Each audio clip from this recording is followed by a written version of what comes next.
Let's try that one more time. Welcome back, listeners. It's Arts and Crimes. I'm one of your 3 hosts, Kelly. I'm Brandon. And I'm guest temporary co-host Josh. And we're back. We were gone so long. But now we're back. Brandon and I were here. You were gone so long. Yeah, I was the one that was gone. And so that is what today's episode is all about where I went. It's a murder mystery. Oh. Yeah. That's exactly it. I'm still on the run from the law, but I thought I'd come back to do the pod. Excellent. They'll never find me here. No, but first, before we get started, let's do our week check-in. I'm sure everybody is like, what has everyone been up to for so long? And I feel like Brandon is the excellent person to start because I know he's got news. Oh, man. Sure. I've got news, I guess. I assume that the news that you want me to talk about is I've become an electric scooter rider commuter. Yeah. There needs to be like a word, like a gang for the scooter gang. Hell's Angels. I feel like if it was a Borderlands moment, it would be a close up with you, and they'd be like Scooter Man, and it'd be like Chong on the screen. Yeah, look at this beast, Scooty Buff. Scooty Puff Jr. sucks. So, yeah, my life has led me to this moment where I had an opportunity and I seized it and started commuting to work via tracks. And I love how you talk about how, like, you know, when kids go to college and they're like, I can reinvent myself. And you're like, I finally got the opportunity to reinvent myself. I'm a scooter guy now. All scooters all the time. Yeah. Anyway, yeah. So I started riding tracks, and I wanted to find a different way of getting to tracks, I guess. And got a scooter, and I was like, this is really fun. But the hills kind of suck. So then I upgraded to a bigger scooter. And now it's... And then you just keep... And then you're like, and then I got a bigger one, and I was like, this could use some more wheels. So I got one with 2 more wheels. And then I got one a little bit bigger than wheels.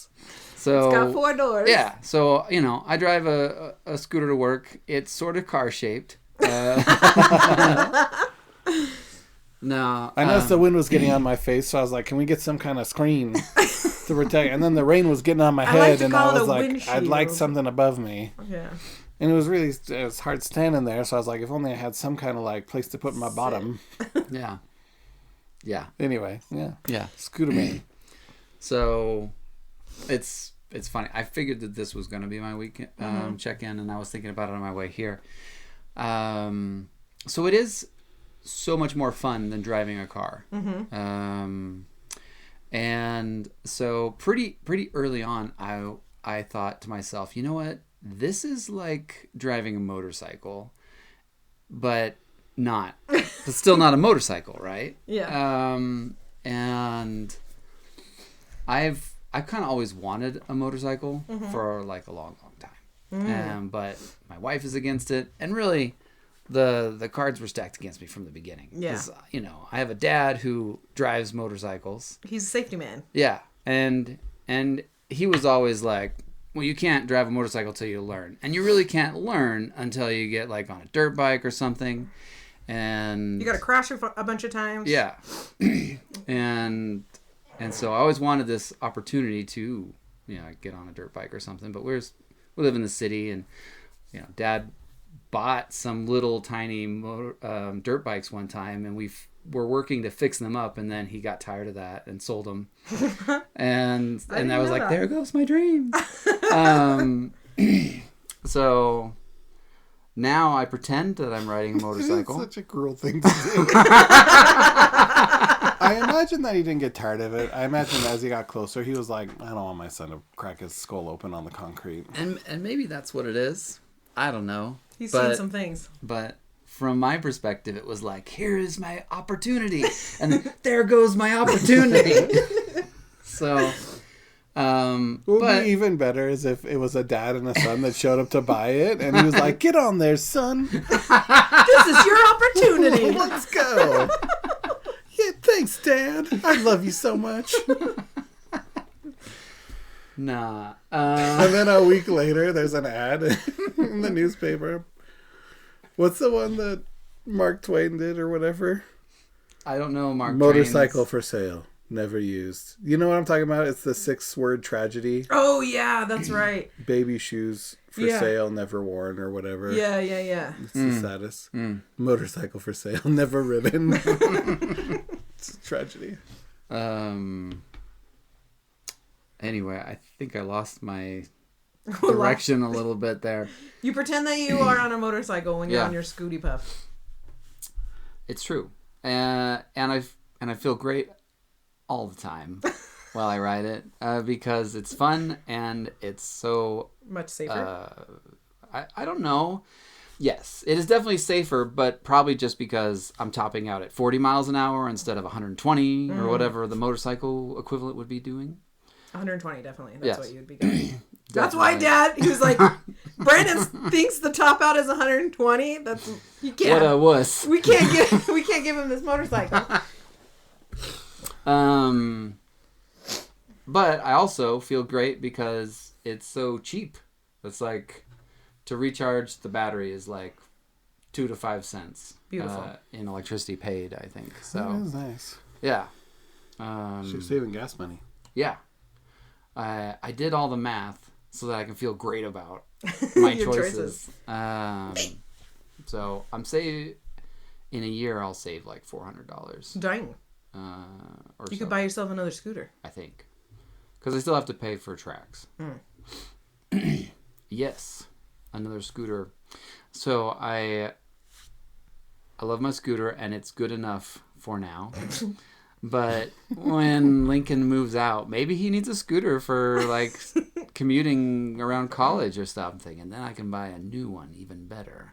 A more hardcore scooter? A more hardcore scooter. To be I feel clear, like 50 is scooter probably is the good pretty speed that I want to hardcore go. Yeah. Really top it out there.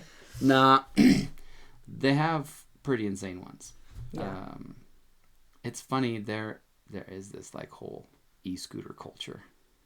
Oh man, now you're part of it. I You're gonna know. join a I scooter really gang. am. Hold on, when you Join the see another subreddit. scooter drive by you, do you hold up 2 fingers? Like Yes. cool motorcycle guy? Only 2 fingers because you cannot let go of the handlebars. That's amazing. Every time Do Dad, not let go of handlebars on a scooter. every time Dad would drive by another motorcyclist and do that like cool little wave thing, Yeah. I was like, I want to do that. So when I see someone, but I'm not cool. So if I see someone in my car, I want to wave to them because I drive an electric car, and I'm like, we've got some kind of camaraderie. But instead of waving them, I always go. Like you can't see, but I do a big stupid grin and go, "Nice car," and then they go, and then it's like a 90-year-old person. I'm like, I have old person taste in cars. I have a Toyota, so I see them everywhere, and I'm like, "You're practical, and I'm Wave. practical." You give them the cool we give them the 2-finger Toyota wave. Yeah, Mm-hmm. yeah, I drive a Toyota too. yeah. We can wave when we pass I each drive other. a Toyota too sometimes. Oh yeah, your van is a Toyota. Half of our cars are Toyotas. Yeah, 10 out of 10. It's a great car. Mm-hmm. Yeah, highly recommend. Yeah. Anyway, Well, that's a fantastic week Wow. check. that went all over the place, but there you go. It's okay because you rode a scooter, so you were getting there fast. I do appreciate you for saving the environment. Thanks, man. Yeah. If we don't all die from climate change, it'll be because of Brandon. Yep. Well, maybe. What about you, Jeff? I have often thought that if you were to redesign cities, wouldn't it make more sense to have like a lot of public transit and then more like scooterable cities, like and little go-karts and stuff? Like it would be nice if you just had like you get around your local little community or your neighborhood on some kind of like little electric bike or electric scooter or whatever. You don't have to deal with cars. I bet that would cut down on child fatalities. Anyway, that's neither here nor there. Well, I mean, I agree with you. I love public transit. I garnered a love for it in France. In France, yeah. You know, which was amazing. You could go pretty much anywhere, and pretty quickly. But it did require that you walk a ways to get to like a bus stop or whatever, and then the bus stop to the train or to a different bus. But you were getting there pretty quickly, and I just fell in love with not driving, not keeping track of a car, like just those two things, I guess. They're two big things, though. Well, also, you don't have, not driving. Like, you can just hang out and chill and be a passenger. Yeah. Passenger princess, baby. Yeah. Came back to the States, and it's just not really a thing.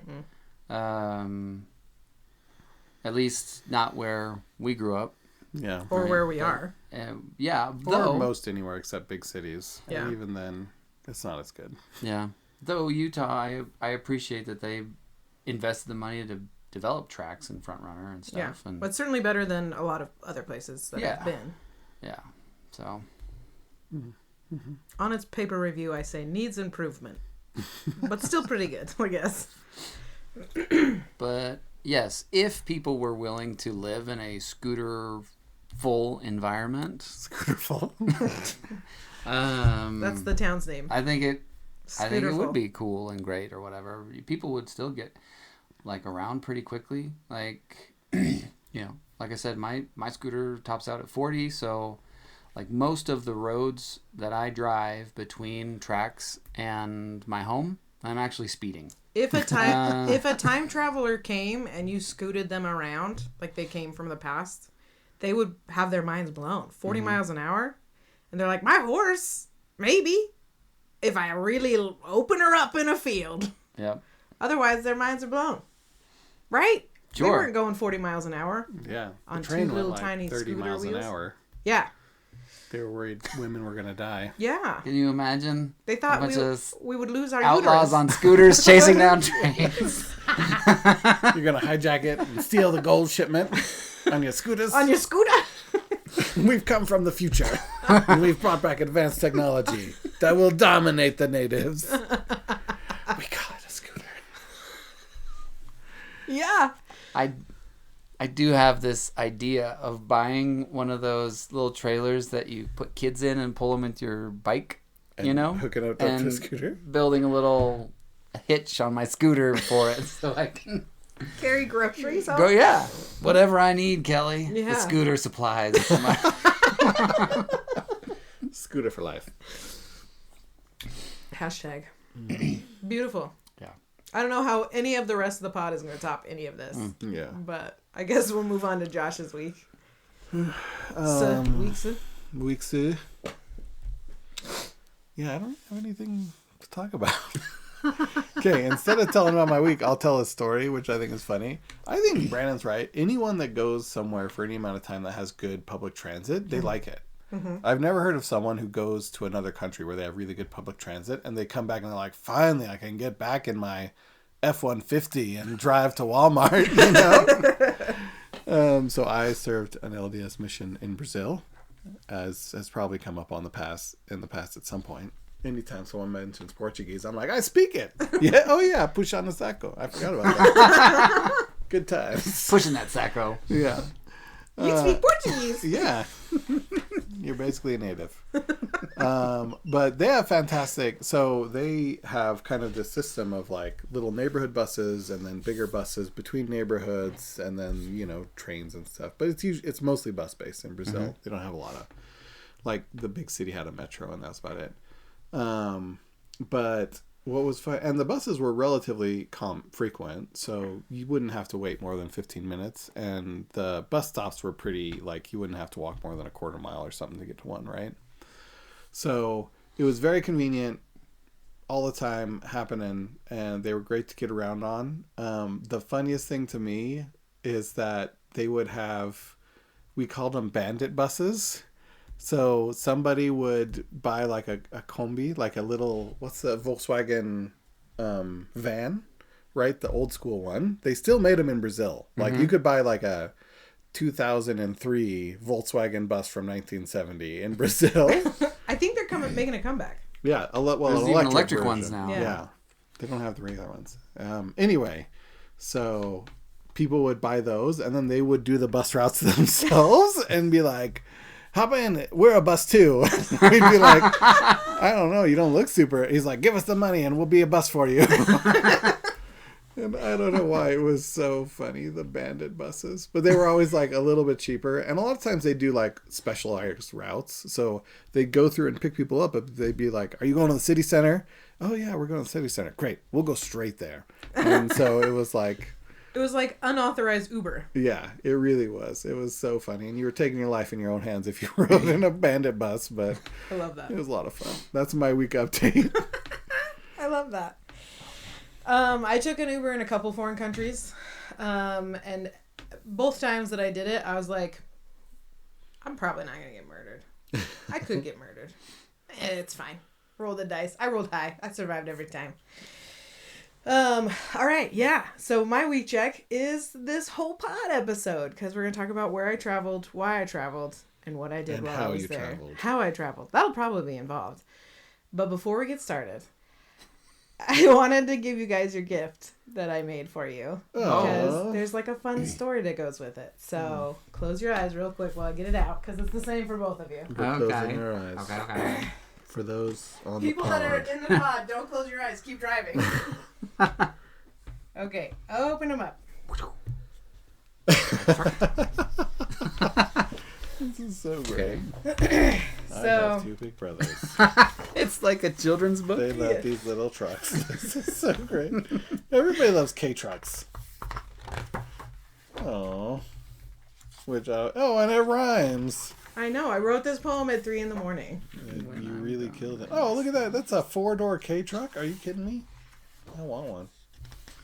I knew you would. Okay. We're not reading this, so it's just people listening to pages turning. I'll edit this part. It's okay. Okay. Oh, it's so great. So were there gobs of these? Everywhere. So keep on driving, little trucks. You're small and strong and fun. This should be a children's book. Oh, a truck ton. This is so... And you're sitting in the back of one. And there's a guy going, what is this lady doing? That's so great. Thank you. Okay, so here's the story. Here's what I have given my brothers. It is a book that I made that says a truck ton. And my brothers love these little K-trucks. I don't know why, but they love them. And every time they see them, they point them out. If they're in video games, for sure Josh is stealing the K-truck and driving around. It's true. In that, instead of like a very, like, literally fancy sports I've cars. gotten out of, in a video game, like a Lamborghini and been like, give me a truck. Take it. So where I went was Korea. It was a little town called Icheon, Korea. And anyways, very quickly I missed my family because I love them. And I saw one of these little K-trucks pretty quickly. It was like the first day. So I took a picture and I sent it to him and I was like, look what I found. It's a truck for you guys. And Josh was like, bring that truck back. and I was like, I can't, but I can. Oh. So I started taking photos of them anytime I could get a good photo of them, which I loved because I thought of my brothers while I was walking around or driving around or wherever we were. And so I upped my game after about a week to starting to take them while I was like in the car or like while we were out and about so that it wasn't just when I was alone. So everybody in the team, there's 10 of us plus 4 assistants and the teacher. And they saw me take a picture, very obviously take a picture of this truck. And they're like, you like trucks? And I was like, let me explain. My brothers love these trucks. And I love my brothers, so I thought it'd be really cute to make them a book of these trucks and bring it back for them to like let them know that I was like thinking of them and missed them while I was gone. And the team was like, that is adorable. We have to make this happen. And so they'd start pointing out trucks so I could be like, I gotta get that one. And like there's a image in the book of a Coca-Cola truck, and one of the images is of me zooming, like I'm sitting in the back of our van, and then 3 rows ahead in the front row is Minjung, and she's taking a photo for me because I saw the truck from the back and I was like, it's a Coca-Cola truck. This is like 3 days before we leave. Yeah. And I hadn't seen any other Coca-Cola trucks. This is the only one. And I was like, it's a Coca-Cola K truck. I gotta get it. And we were in the back and Callum was like, make it happen. And then so Tommy was driving the truck. He's one of the assistants, or our van, excuse me. And he was like, you got to get a picture of that truck? And I was like, I do. And so he like moved so that we could see it like in the lane, and he like sped up to try and catch up with it. And everyone in the van was like, Mingjung, get a picture of the truck, because she's in the front. And so I'm trying to zoom in from the back in case she doesn't get it. But she does get it. So my picture is of Mingjung taking the picture of the truck, and then the truck is just in the front there. And like as we were driving up to our place, I was like, I got it. And Callum was like, not good enough. And he like starts taking off his seatbelt like he's going to run after the truck to get a photo, which he didn't. But like everybody was on board. And so my roommate and a couple other people, they were like, we have to get you into one of those trucks for your brothers. We have to. And I was like, I'm not going to just get into a guy's truck and have you guys take a photo. I don't want to like offend somebody in a foreign country. And so like almost the whole time. So this is like, I think my second to last lunch there. So it was just a couple days before I left, I think. And, we pulled up, and so our teacher, who we called Sangseungnim, which just means teacher in Korean, his friend was helping construct like in the front of the studio that we were working at. They were extending the like patio outside, and so he had one of those trucks, and they had been there earlier that week, but it was like full of stuff and they were working, and I didn't want to bother them. So anyways, we drive back from lunch and he's just in the truck on his phone and he's just sitting there waiting, and they were like, this is your chance. This is the moment. Let's get you in that truck. And so they went over and they were like, Sangseungnim, this is Sung. He's also like a teacher of a pottery, but he also is like does really good construction and like builds tools and that kind of stuff. So they're like, Sangseungnim, Kelly wants to get in your truck. Can she get in the back of the truck and take a photo? And he was like, yeah. And then he did not get out of the truck. He stayed in the truck. And I was like, this is even better, because I'm like in the back of the truck just sitting there and he's like on his phone. I'll have to show you the other photo, because there's another photo they took from the front where you can see his face and he's like on his phone smiling while I'm like in the back of the truck. So yeah, the whole gang was in on it and trying to help make sure I could get all the photos I could for my brothers. Oh, so I can make this little book for you guys. Such a thoughtful gift. So there you go. I didn't know that you were into these trucks. Who's not into those trucks? I don't know, people. The only two I know that are into the trucks are you two. Which is why I was like, this is so perfect. You both independently have spoken to me about how much you love these trucks. Have I really? Yeah. That's funny. Anytime like I see one in a parking lot, I park next to it and send Michaela a picture. Or like Marco Polo and be like, look at this cool truck. Anyways. Thank you. Yes. So there's that. But okay. So Korea, that's where I went. I went to Icheon, South Korea. And first thing I learned is it's pronounced Icheon, not Icheon, which I thought it was this whole time. I thought it had an N in it too. I always was like, Incheon? So there's Incheon and there's Icheon. Oh, so it's two different cities. So two different cities, which is also something I discovered. Okay. So I went there for a pottery masterclass to learn the traditional technique of making ongi, which is the large fermentation jars that are from Korea. If you know what I'm talking about. And they're very large, right? They can vary from like smaller sizes to absolutely enormous, like 3 feet. Yeah. Yeah. 10 feet. So I think the normal size is closer to like 3 feet or in that range, but it depends, because if you have like a large, like there's pictures where you see like large fermentation areas and they're bigger, but I think depending on the jar size and shape, it ferments differently, and so there's different needs. But they do have some, like one of the ongi jars that is in the studio in the second story. I was like, how did I get that up there? Is like taller than I am. That's crazy. So it's just, and we at the end helped build one that is like you had to get a ladder to get to the top. So it's a really cool building technique. And I had seen it before, like online, and I'd seen potters do it. And I actually found, so my teacher, Song-Sing Ning, his name is Kwak, and I cannot remember his last name. So it's just Song-Sing Ning Kwak. But I mean, with a name like Quack, why would you you remember anything else? Yeah. I found him on Instagram, and I saw that it was like residencies, and it's a really cool, I just thought it'd be a really cool technique to learn, because, building large vessels is difficult. And so any thing that I could put in my arsenal to help me build better, I thought would be great. So the first time I looked at it to see if I could get in was a couple years ago.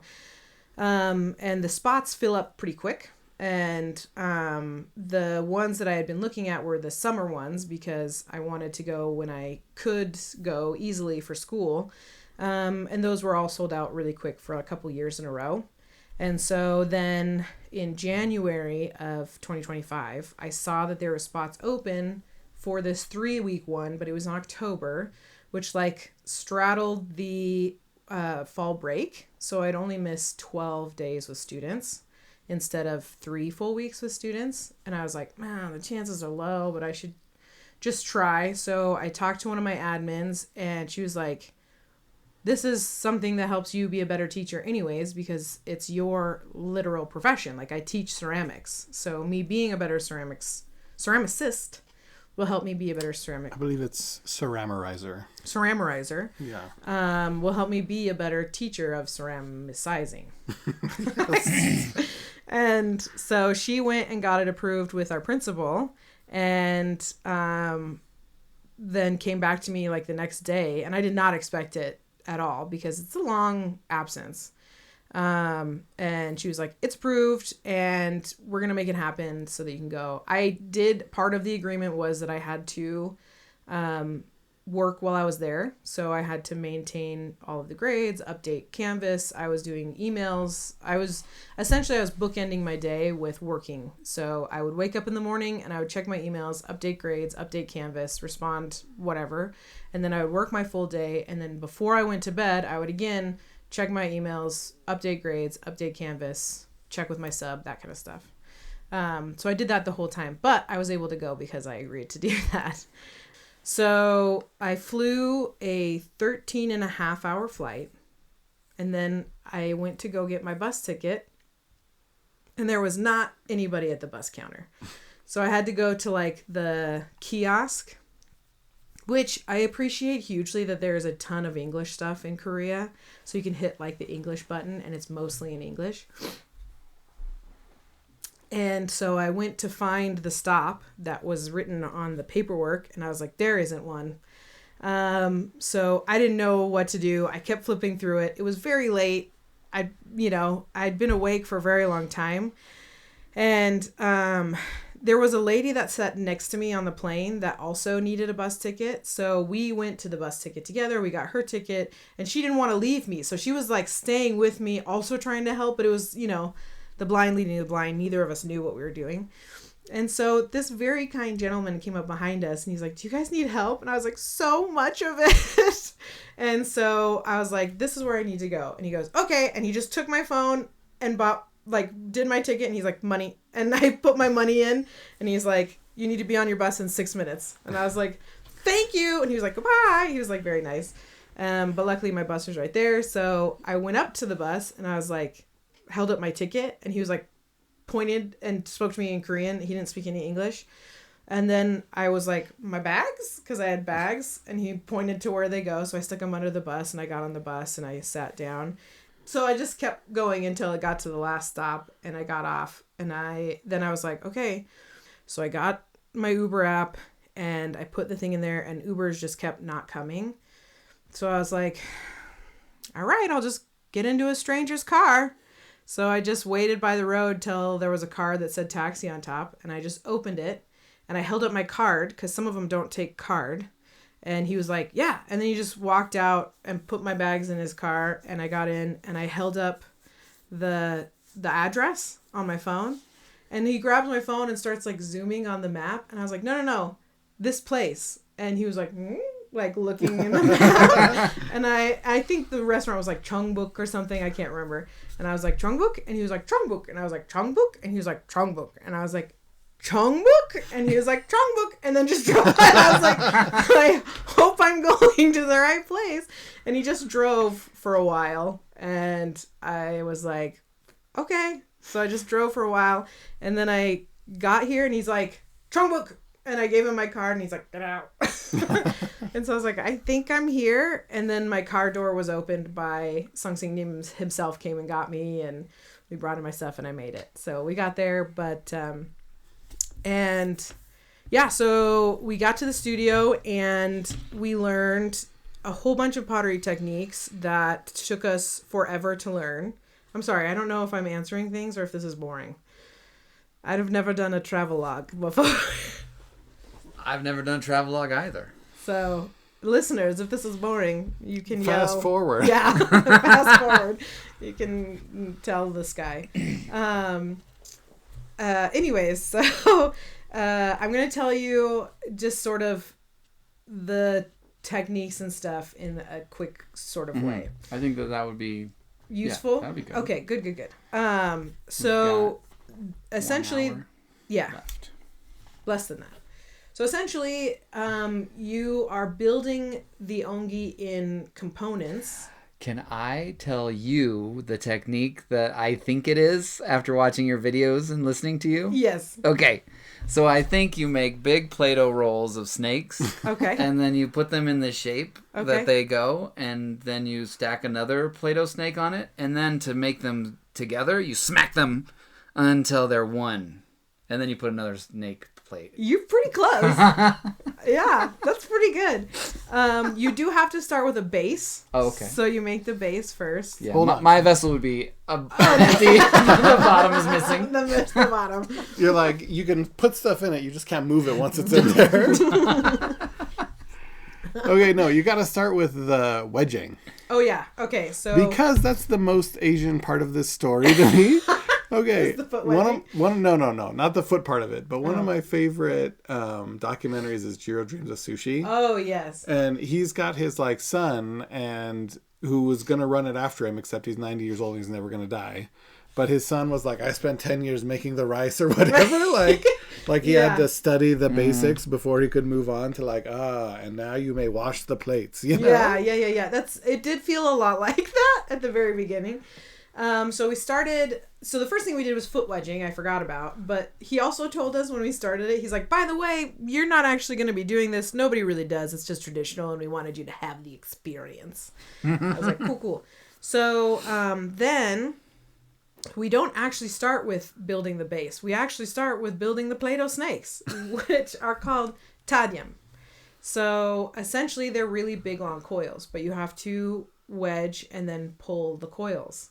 What is wedging? So wedging is when you are, you're essentially, it's kind of like kneading dough, where you're doing sort of an action where you are rolling the clay on itself to, it homogenizes the clay. It kind of wakes it up. So if you have like stiff, cold clay, it kind of wakes it up a little, so it's a little easier to work with. It removes any air bubbles and makes the clay smoother and easier. It also makes the clay more plastic, so it will stay together and hold up easier as you work with it. Those are like kind of the main reasons that you wedge. It's pottery foreplay. Sure. You gotta Gross. romance the clay a little. Okay, so normally you're wedging with your hands. That's what you've done. Yes. Or do you have machines that do it automatically? So you can do like a taffy puller? No. So sometimes people will throw directly from like a pugger. So a pug mill takes the clay and you put it in, and you can use a vacuum to pull all the air out, and then it'll extrude it. And so you can go directly from that, and you're usually fine. Living that pug life. Yeah. And we have puggers here. Good They're one. all Thank called you. puggers. I think that the brand is called Peter Pugger, actually.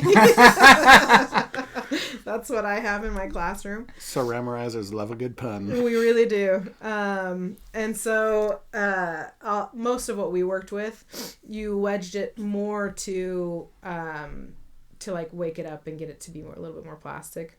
Okay. Because it was pretty good. It was well pugged. Sure it was. I always feel better if I've been well pugged. I say it and it's like not funny to me because I've said it so many times, but I like hearing your guys' reactions. Yeah. It's a very sensual art. Yeah. I like my women like I like my clay. Well pugged. Get the pug out of here. I bet the first week of clay class is everybody talking about pugs. And then 2 weeks later, everyone's like, we're done. No more pug jokes. We get the joke. It's done. Anyway. As a ceramics teacher, there's a lot of snickering all year, though. Anyways. So we went over how to wedge, and then we went over how to throw the tadium. Hold on. So what is foot wedging? Why is that different? Because you do it with your feet instead of your hands. You can also do much, much larger quantities of clay. So you would foot wedge just like a mountain of clay because you start out at like this big pile is like 3 feet tall. You're just stomping on it. And you stomp it down and then you step on it in a specific pattern. So you're hitting it with your the ball of your foot first, the heel of your foot, excuse me. And you go to the left and then you switch directions and you hit it more with the front of your foot the other way, and it sort of wedges it together and makes it more plastic and more usable. And then you gather it back up and you would still hand wedge it after that, but it would be more homogenized and more plastic and easier to work with after the foot wedging. Kind of like stomping on grapes to make wine. I mean, there are feet involved in both of those. I mean, that's all I can imagine. Yeah. I mean, it's similar to that at the very beginning, but the rest there's like... But clay is harder than grapes. It is, yeah. You're just offended that I would compare you to those wimpy winemakers. Yeah, and it's You're like, listen, juicy. we're real men. We stomp on our dirt. Dirt and mud. It's wet dirt. So he taught you this. He taught us this. But you didn't do it. And we never did it ever again. Yeah, we did. We all had to do it the first time. And it was really funny because I was like weirdly good at it. And I was like, I hate that I'm good at this thing I'll never do again. So after that, we had to learn to wedge and then throw the tadium. And so to build this, we spent about a week just figuring out how to throw the tadium. And there's like, so he gave us a demo and he was like, put your phones away. Throw, like it's usually on the wheel. So, okay. So throwing, if you're like, I'm going to go throw for a bit, is usually I'm talking about throwing on the wheel. And generally that's it. It's like a contextual word. So if I'm saying throw the tadium, it's because we literally are at a table with a chunk of clay, like using gravity to make the clay elongate. So you don't Play-Doh it. You're not rolling it back and and forth? No. So what you do is... Did anyone suggest that he might consider that? We've invented this thing in America. We call it the Play-Doh snake. You do when you need to be more precise. So like for the first layer of your pot, you put a very special tadium on there that you flattened out. And you roll that one. But we hadn't gotten there yet. Okay. So what you do is you essentially create a rectangle. And then you put your hands on it and you little roll, lift, angle, and throw it down. But you don't throw it. You let gravity handle the fall. And then you... So we call it dropping it. Yeah, dropping it. But at an angle. At an angle. Which gravity wouldn't normally do an angle. So Yeah. you're Unless you hold it at an angle and then drop it. Yeah, Guys. but you want it to go... You're doing it in like a figure eight almost. Yeah, so you're adding the angular momentum. The gravity is the thing smacking it. Yeah, because if you throw it down too hard, then you'll end up flattening it. Splat. Yeah, and we don't want to splat. What we want to do in this motion is we're elongating it, and then we're adding extra edges so that it becomes more circular. So you start with four corners. Like in a video game, more polygons makes the rounds more rounder. round. Yeah, so we're more polygons to our rectangle. So we take the rectangle, and we are essentially putting twice as many, so it has 8 instead of 4. And then 16 instead of 8. you take it. You just kind of do the best you can. After 16, it's just sort of you just do whatever you can. So after that, so you do the first round, which is that figure 8, just like up, down, and then that's the first part. And then you do the bicycle grip, which is you grab both ends. And you go and twist one end. This is why you guys. And you're like, I always wanted a motorcycle, Dad. This is why you guys weren't allowed to go. But you grab both ends, and so now you're picking it up, and it's sort of like a twist, and then another throw down, not a throw, a drop. Yes, but with angular momentum. With an angle, so that you're doing like a slight tug at the end on one side, and then you switch and you do a slight tug on the other side, and it elongates that even more. And then you've got it to a point. A slight tug elongates it. Yeah. Brandis. You guys are no more mature than my high schoolers. I already told you. There's so much snickering and pottery. Anyway. So after you do that, you go to what was called the half and half part. Oh. So you take half of the tadium, because you need it to get a little thinner still, and you lift the whole side up, and then you drop, and again, a little tug. But it's really, you're just controlling it a little, because it's mostly just the drop, and you just let it down and twist and let it down, twist and let it down. So you're rotating and dropping just the whole half, and then you switch to the other half until you have this long tadium. And then you can take the tadium over, and that's what you build the walls up with the tadium. So we practiced making tadium for it took us like a week before we actually sat down to the wheels and actually built something. Which was we were so excited. We're like, we've earned it. So after we figure out how to do that, we had to figure out how to make the base, because obviously you have to have something to build on, unless you're doing a Brandon style. Brandon style, no base needed. So the bottom, you close the top and then flip it over. You're so smart. So the bottom is called a badak, and a buttock. No, a badak. Was that a buttock? Close. The bottom is called the buttock, I believe I heard. So how you do this is, I just move on. Yeah. How you do this is Hold on, but what is it called again? I didn't hear. You can re-listen. So you wedge it into like a cone, and then you take that cone and you tip it forward, and then you pick it up and you slam it down, and you do that all the way around till it recenters itself. So you've got one side squished, and then you flip that over, and you essentially grab it and you are slamming it down, I think actually with your left hand, and using the palm of your left hand to hit it again at an angle all the way around, and it creates this sort of flat, thick pizza kind of circle. Excuse me. Did you suggest that they throw it up in the air and spin it like the pizza pie? I did not. Another American innovation. Yeah. We invented that. Like the Italian. And what I was so excited at this point, because then from there you take it and you lift it, rotate it, and then you just do a slight drop again, and it elongates the entire pizza. And as you rotate all around, then it makes it wider and thinner. And I was so excited because I was like, this is just like throwing a slab that I learned in college. And I do it all the time because I don't like using a rolling pin if I don't have to. So I throw slabs all the time. So I was like, finally, one thing I can do. And so I did that, and we made the badak. That one was like the easiest. The easiest component to make. The badak was, yeah. So then, before you put the tadium, there's a beginner tadium, which I forget what it's called. It's like tadium chuck or something.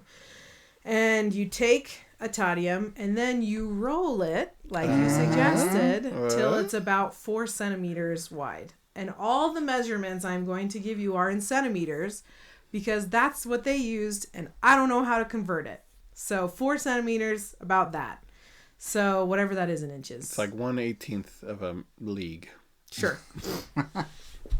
So you roll that out, and then you take one of the specialized tools that we get, which this one is called a bangmangi.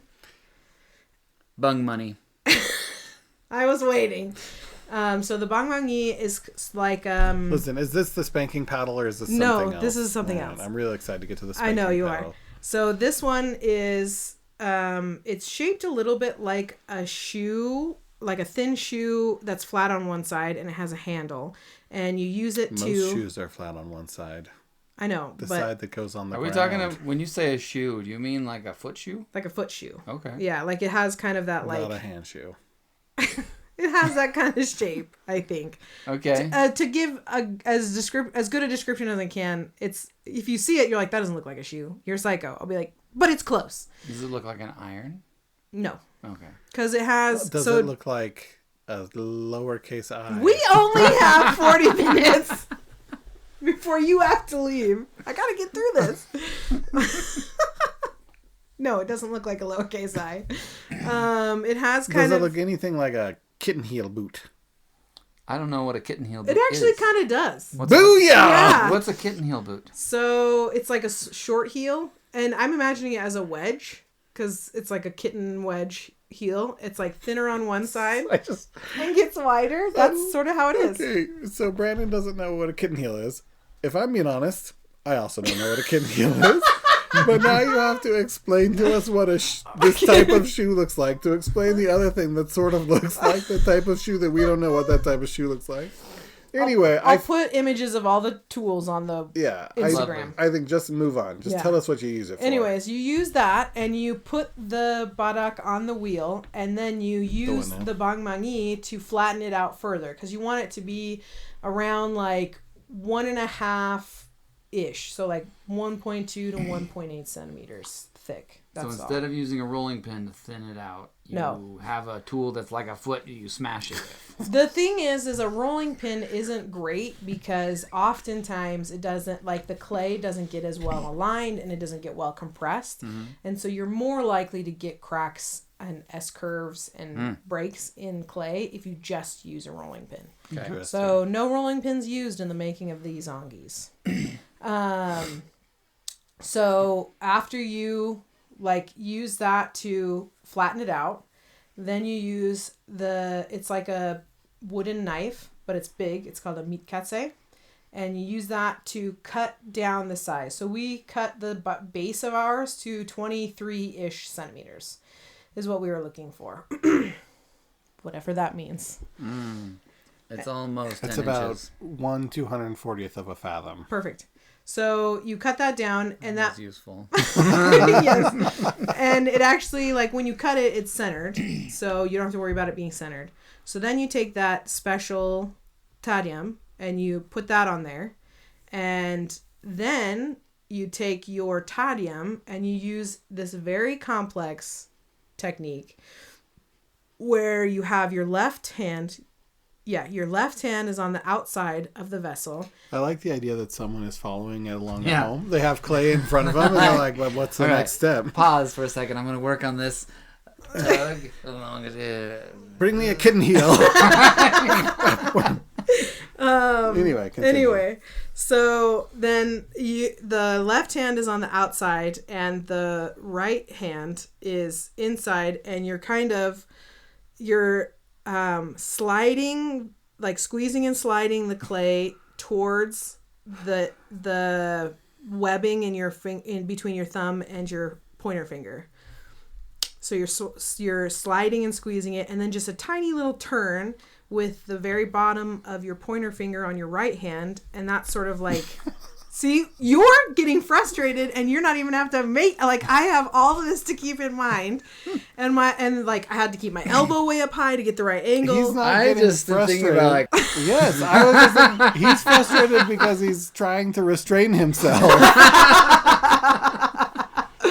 Anyways, so it's this very complex thing to get it done right. And so you have to do that to get the tadium on, and then you layer the tadium, and then you have then you have to torch it, because if it's too wet and you try and do the spanking that you're very excited about, it's coming up. If you try and do that when it's too wet, then it's not going to be able to hold itself up, unless you're like really good, but none of us are really good. So. Sure. So we had to torch it.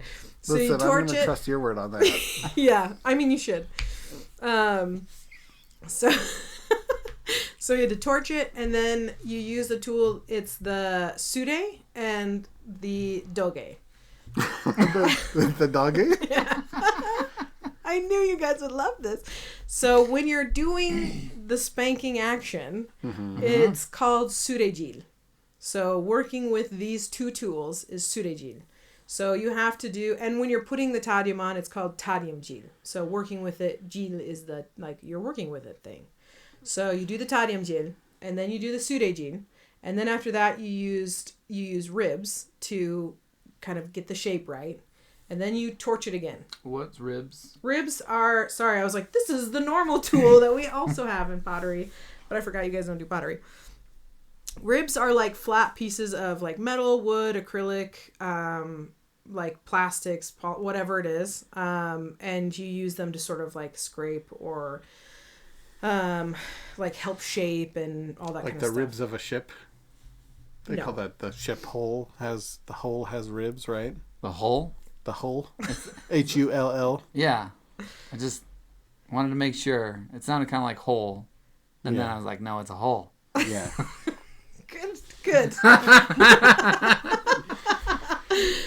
But that's what ribs are used for, and they come in a lot of different shapes and sizes and styles. So there's two that you use for this one, and you hold one on the inside, one on the outside, which usually I've never used two ribs at the same time. I've only ever had a rib in one hand ever. So that was a little bit odd and new, but it worked, because turns out they know what they have been doing for the last couple thousand years. So you do that, and then you torch it again, and then you add more tadyum, and then you do the whole process again until you get to the top.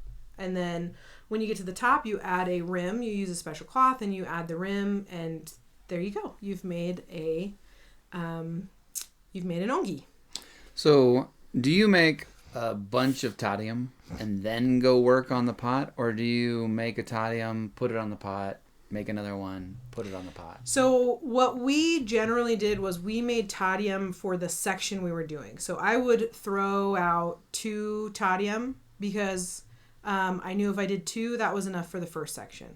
And then I do 2 more, and it was enough for the second section. What's the distinction of sections? So it's just how high you're going. So the first one we do 2.5 rows of tadyum, and then the next one we do 2 rows of tadyum, and then for us we were done. But you could do as many as you wanted, but generally you don't want to do too many tadyum without the surejil and without torching it, because it'll get weak if you do it too high too quickly. And the reason that we, or at least the reason that we most of the time did our tadyums right before we used them, was because if you let it dry too much, like if you throw the tadyum and then you have them sitting around, they're going to get harder. And it's a lot easier to put the tadyum on with soft clay versus hard clay. So throwing it when you need it is superior because the clay is softer and easier to work with. Yeah. And so we did that, and we made a ton of, as many ongi as we could. And most of us, like, we would be practicing, and Songsing Nim would come over and be like, no, and like fix it for us, or like show us how to do something correct or correct our stance. My big brag point is that I made 2 complete ongi without any assistance from any teacher or any of the assistants that he had. And so I was real proud of myself for doing that. They sucked, but I did it. They sucked? You mean those people that needed help? No! Losers! The ongi that I made were terrible. They were like thicker than they should have been because my surejil is not great. And I was like afraid to get it too thin because that's when it starts like getting floppy and like falling apart. And I didn't want it to do that, so I left it a little bit thicker. Few people do. So if this was one of your students' work, would you describe it as sucky? No, If one of my students made any of these, I'd be like, you're so great. I'm so proud of you. Okay, Kelly, you're so great. We're so proud of you. Thanks, guys. Let me ask you a question. Yes. Wait, were you going to say something? No, I mean, that's the process. That's what I learned while I was there in South Korea. That's what I was there for. And we made ongi, and we did one thing on the kick wheel, which was terrible and awful, and I don't like throwing on the kick wheel. And then we participated in an experimental wood fire, which was also cool. Well, I wanted to ask about these ongi, the pot itself, right? What is unique about this Korean pottery? So there's a couple things. The first is that it's made with clay that is from Korea. So it is very native clay, native techniques, native processes. So I don't know of any other country that builds pots in this manner, especially with this clay. I could be wrong, but it's not like a Chinese or a Japanese tradition that I've seen. But the big thing is, and we learned a little bit of this history, which I thought was really cool. So they have sort of 3 sections where the ongi are made. And it has slightly different like shapes and slightly different build processes depending on what part of South Korea you're building from. And Sung Si Nim was talking about how in one part they do it slightly differently because the ongi clay there was actually superior versus other areas. And so a lot of the process comes from them having to go and harvest this clay, which originally wasn't actually very good. And then they'd have to refine it. And so it's a little bit groggy. And groggy means it's got like chunks in it. Like grit in it? Yeah. Yeah. So it's a little bit groggy. It's a really dark brown. And it's just naturally, it's a dark brown. And so they have to refine it and build it in slightly different ways from where they are in Korea. But they use them in fermentation in a lot of the different, like with their kimchi or soy sauce or whatever other it is, their traditional style of fermentation jars. So they're different from other countries that I've seen. So the shape. So can you trace the requirements back? So like they're going to use it to ferment kimchi or whatever, right? Mm-hmm. And I imagine that the shape and the construction is then influenced by what they're trying to do with it, mm-hmm. right? Yeah. So you can basically trace back the construction methods to, well, what are we going to use it for? Okay, we're fermenting kimchi, so it needs to be like this. Yeah. And I don't know. I should look it up because I don't know everything. I mean, I don't even know hardly anything. And part of the reason is because there is just so little information about Korean pottery. Their history is not well documented for ongi jars. So a lot of it is like, oh, you've been in the industry this long. This is traditionally what we do. And it's passed down from like master to master. Mm-hmm. So is a lot of pottery like throughout the world, there'll be different sources of clay and different ways. Mm-hmm. So does like every kind of, like you said, even with Korea, there's multiple, even in Korea around making this pot, one type of pot. Yeah. There's different traditions. Uh-huh. So is that how it is everywhere in the world? It's just like these super hyper local. It's very, very common. Yeah. So like, an example of this is with Chinese pottery. They had porcelain deposits that were very pure. And so they could get that really beautiful, clean, white porcelain. And then they could put those blue designs on them that were traditional. And so when they started trading, people were like, this is off the hook. We need to get super unique. No one else can make it. We need to get this. And they're like, what's your recipe for porcelain? And they're like, no. They would not share it. But also it was because they had these really clean porcelain deposits. And so like the Arabs and later it was like the Italians and Spaniards and just various different cultures saw this. They saw these and they're like, gorgeous. We want this. And they don't have porcelain deposits that are clean. There's a lot of like iron, which causes clay to have like reds and browns and like it causes those quote unquote impurities. So it's different. Like the ongi clay is really, really dark brown because they're very iron heavy clays. And so the Arabs invented a myolica, or a version of it, which was they could make their pottery and then dip it in this myolica that would turn their pottery white, and then they could put these very colored backgrounds and patterns on their That's pottery. so funny. So that really came from them being like, we really like this Chinese stuff. We want to do it too. Yeah.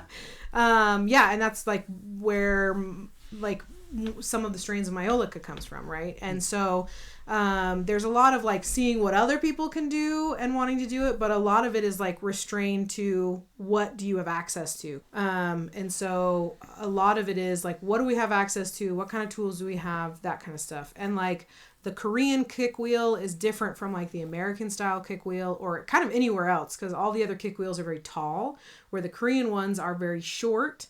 But they're short, and it turns out that's what we needed to make these types of pots. Mm-hmm. So it's all sort of formulated around what they have access to and what they have need of. Because like the like Greek and Italian pottery, they have really famous pottery called amphora that they use to store like wines and oils and that kind of stuff. And like we know how to identify shipwrecks by their age, because you'll see rows and rows of perfectly preserved, thousands and thousands of year old amphora in the ocean, because the ship has rotted away, but we have those vessels still because the pottery doesn't degrade underwater. And you can even open it and it still has wine and oil in it. Did you know you don't want to drink that wine though? No, don't. People have done that. I believe it. And I can't imagine it would be good for you. But those vessels are shaped the way they needed because of what the Greeks had access to, the type of clay they had, because some clays can, like porcelain, you can throw just so thin and so delicate, and you can even carve it so thin that light goes through it, and so you have these beautiful like playing with light pottery pieces. But if you try and do that with like a groggy clay or any kind of like bee mix or anything like that, it's not going to be able to hold up. It can't get that thin. It'll fall apart. You can't carve it that thin and have it structurally be sound. And so you're limited by the type of clay that you have, the type of way that it reacts, how you can purify it, how you can, like what temperature it fires at, because clays fire at different temperatures. And so if it's at a higher temperature, it's going to be stronger and more capable of like sealing without any glaze, or other ones you have to like, okay, we have to seal this with forms of beeswax and that kind of stuff. Like historically they've done that. So my question maybe sounds rude, but I'm curious, like, why do you play with mud all the time? It's so dumb. Is this ongi traditional stuff? Are they just like keeping a tradition alive, or is there anything that makes it superior to other ways of making similar sized vessels that have similar uses? Does that question make sense? Yeah, I think so. Like, why are they continuing to do it in this way instead of updating it because they have access to new materials, new clay, that kind of stuff? Yeah, just like, is this superior to other techniques, or is this just like traditional? You're making something that's traditional, and that's what makes it valuable, is that it's traditional. I think there is a value in its tradition. They are still used. That's the type of jars they use. You see them all over the place. But I do think, so I can only talk from my experience because, again, I don't know a lot. Pottery in Korea they do a lot of pottery in Korea, and there's a huge variety now.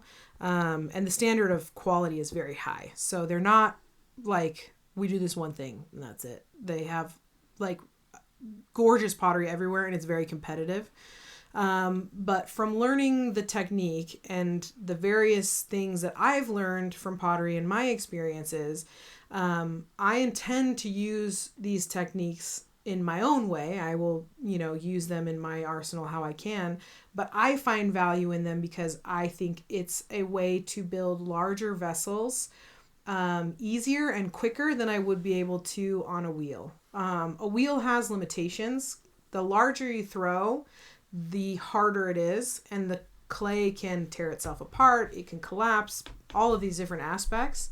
So for me, I think the ideal would be a combination of wheel throwing and ongi techniques so that I can build higher, essentially without having to do a sectional piece. Because a lot of times when a thrown vessel is big, it's done in sections and then they combine them. Can you, and you might edit this out because maybe nobody else cares, but can you explain to me why the complicated tugging and figure eight and angle dropping is better than rolling out a snake?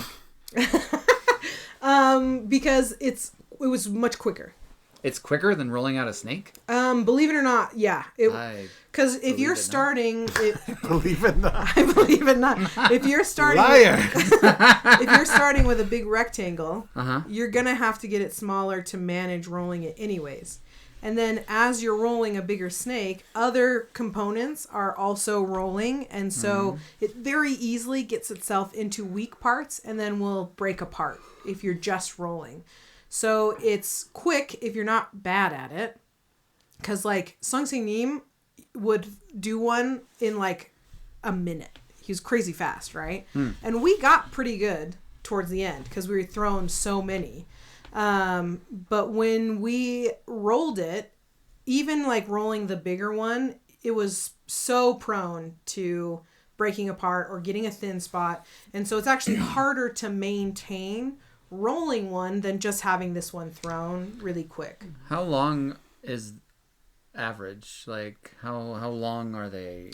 Maybe that's part of why I'm having a hard time imagining that it's more efficient to do it this way, because all of the snakes I've ever rolled were like a foot long. Okay, yeah, that's true. That's fair. So when we folded it over, it was this length. So what's twice your arm length? Twice my arm length. Let's just So it's say like that. 5 feet. 5 feet, yeah.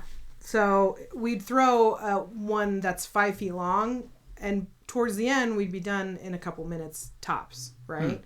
And so you get that. If you were trying to roll out a 5 foot snake, there would be some twisting going on. Yeah. Okay. Okay. Which is why you only do You've it. convinced me. Thank you. That's why You're no longer a liar.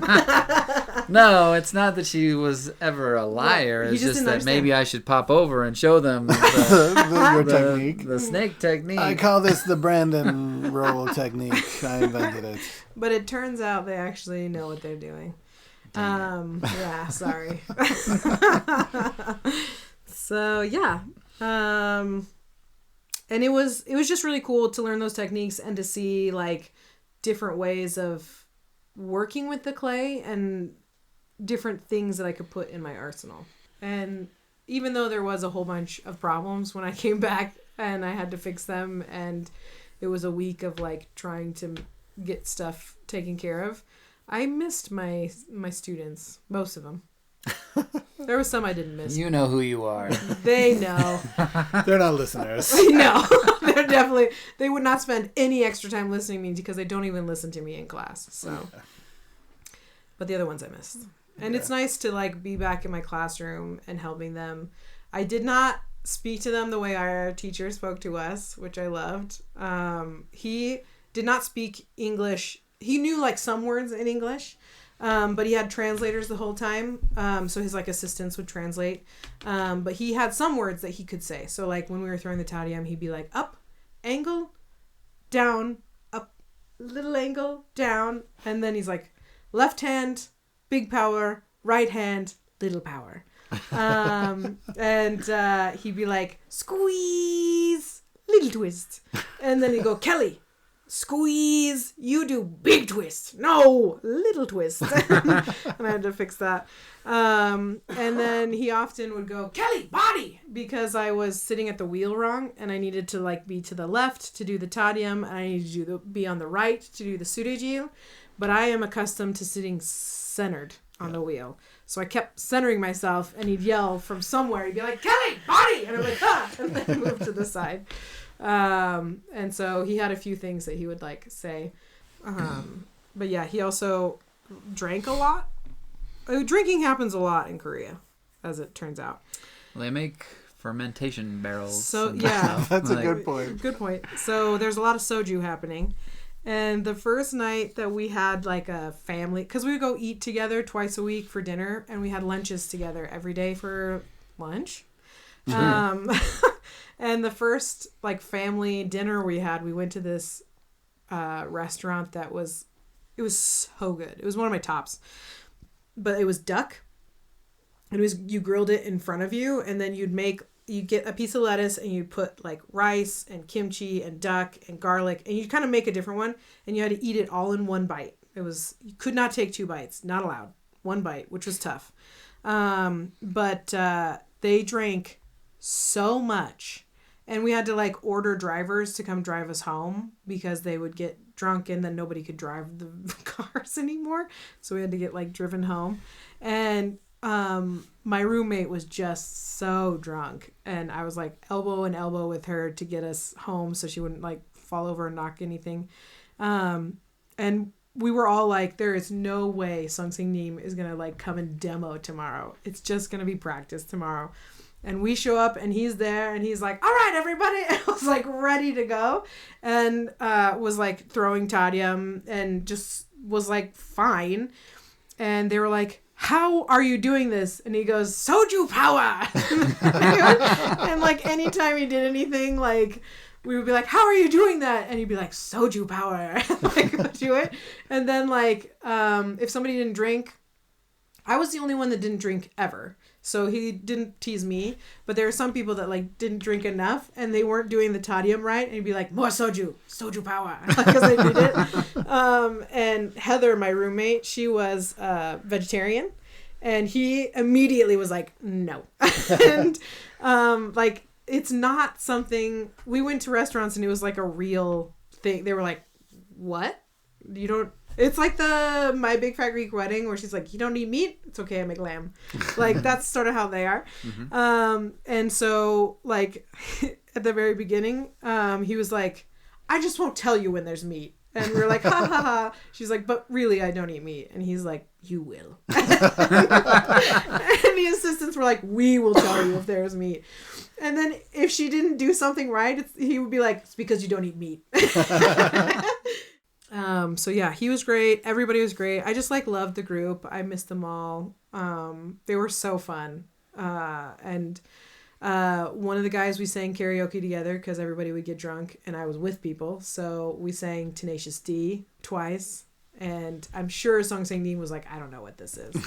But I love it. But I love it. And he sang, and he was like, I'll be the last one to sing. He's like the ultimate He's the karaoke, the closing act. And he sang with so much heart and so much feel that he made himself cry. I was like, this is so majestic. What song was it? It was some Korean song. Oh. I don't know. And it was amazing. So yeah, that was my trip to Korea. I made pottery and friends and memories. Oh. And I did not keep any of the ongi jars. We had to destroy them all. Just if people are wondering, I've had a lot of people ask when I will bring the ongi jars. And I was like, only in my memories. You just got to make one. Yeah. You have the technique. Now I do. So I will But do you have a kitten heel and spanking stick? I bought all of the tools. Turns out she already had a spanking stick. I didn't. But it's just a cricket bat. Yeah, I have all the tools. Fun fact, those tools, once they are used, because you have to submerge them in water, you can't unsubmerge them. They have to remain in water forever. For the rest of their lives? For the rest of their lives. That's so So weird. do you have a plan on how you're going to take care of your tools? Nope. Cool. So you just haven't put them in water yet? Yeah, I've looked at them. They're on my kitchen table right now, getting looked at. They're still pretty. And then someone accidentally spills some. I'm like, no! Quick, get them in water. Get them in water! I gotta start spanking stuff. So yeah. So you got a visitor over and you're like, wait, this has to happen. And now! Spanking has to occur. You don't have to use them. You just have to keep them in water. They're like a mermaid, I assume. They have to stay in water. But you can take them out for a bit. Yeah. Use them and then put them back. I'm sorry, mermaids. Anyways, so that's it. Thanks for letting me sum up the travel. I know that we had listener questions. And we were potentially going to have them at the end of this episode, but we definitely... We can go a little longer, it turns out. I mean, we have so many listener questions to answer. Ooh, so, really? So we want to do a whole dedicated episode? I think we could easily dedicate an episode. Let's do one question as like a teaser. Oh. So what's a good one? Okay. Okay, I just felt like doing that. Here's the question as the teaser. This person wanted to stay anonymous, so if you would like to make up a name. Oh, and me? Either one of you. Is this someone who's already anonymously submitted questions? Previously. So what was the name we gave them previously? Oh, it was Grundy? Grendel. Grendel. Started with an H. Hopsmeyer? I can't. Yeah, Hopsmeyer might be it. Grendel Hopsmeyer. That sounds right. That's what we're going with. All right, Grendel. Grendel. What's your question, Grendel? Here it is. How much would you pay someone to get a tattoo of the Arts and Crimes logo? Asking for a friend. Oh, man. How big? First question. Is this like the full back, or are we talking like a little... full Yakuza style Arts and Crimes logo? Or is this like a little postage stamp on their ankle? Like a tramp stamp. Yeah. Forehead. Don't put it on your forehead. That is a good follow-up. Like, where would you want it? Yeah. You know what? Grendel, you got to write in again. Yeah, we got some questions for you, sir. What a teaser this has been. No. We got to answer the question. I mean, I'm not prepared to pay any amount for something that you are going to treasure the rest of your life. I feel like that's such a good answer. Really, you're welcome from us. I would pay for the tattoo. That, I wouldn't. That's not I feel like cheap. that's like pretty a good. full Yakuza tattoo. How much would that cost? No. Just like a little... Just a tramp stamp. tramp- I would Arts only and pay Crimes tramp stamp. for an Arts and Crimes tramp stamp. Yeah.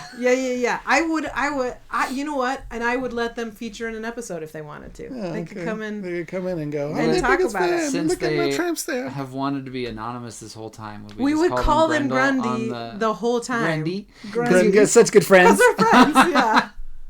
So, Grundy, if you get an Arts and Crimes logo tattooed on you, Josh will pay for the tattoo, and I'll let you come talk in the pod, and Brandon won't do anything. Well, I'll talk to you. Yeah. Oh, you get the pleasure of his presence. That's Yeah. your payment. That's your payment. So, yeah. And next time, I think what we can do is we can answer the rest of the questions, and then after that, I think we're going to finally make Brandon do his episode about the movie. I forget its name. Dark Crystal. The Dark Crystal. The Dark Crystal. Dear listeners, please be excited. I am. I know I am. almost have started preparing. Another world. Another time. In an age of wonder. I have listened to that album, The Crystal Method, that samples that 1,000,000 times. It's a great album. I have never watched The Dark Crystal, the film, 100% all the way through. Really? Yeah. What? I feel like I've seen most what of it. percentage? I have bet you I've missed? watched 85% of it. Okay, so you need to watch it before the I bet episode. my kids will be into that, and then they'll all have nightmares, but it'll be fine. Well, What a fever dream teaser. Jim Henson believed that it was important for children to be scared. Like it's part of growing up. Interesting. Well, He he was- nailed it on the He head. was not afraid of this being a scary movie for children. What a mastermind of creativity. And cruelty. I love it. I love it. All right. So there we go. Thanks, you guys, for coming and listening today. And I'm glad to be back. I missed recording. I missed you guys. And I will put pictures on the Instagram of some of the hongi jars I made and the tools. And the K-Trucks. And the K-Trucks. Yeah. All right. Thanks. Bye. Bye. Ciao.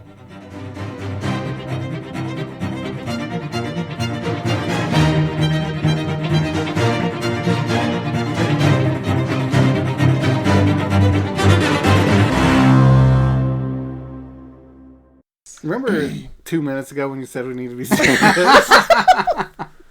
I'm sorry. Okay. Welcome back, listeners. It's been so long. I'm Kelly, your host, and this is Arts and Crimes. Also, there's other Done. people. Only Kelly now. She finally got rid of that dead weight. Cutting the fat. I couldn't remember how Couldn't it remember starts. our names. Yeah. So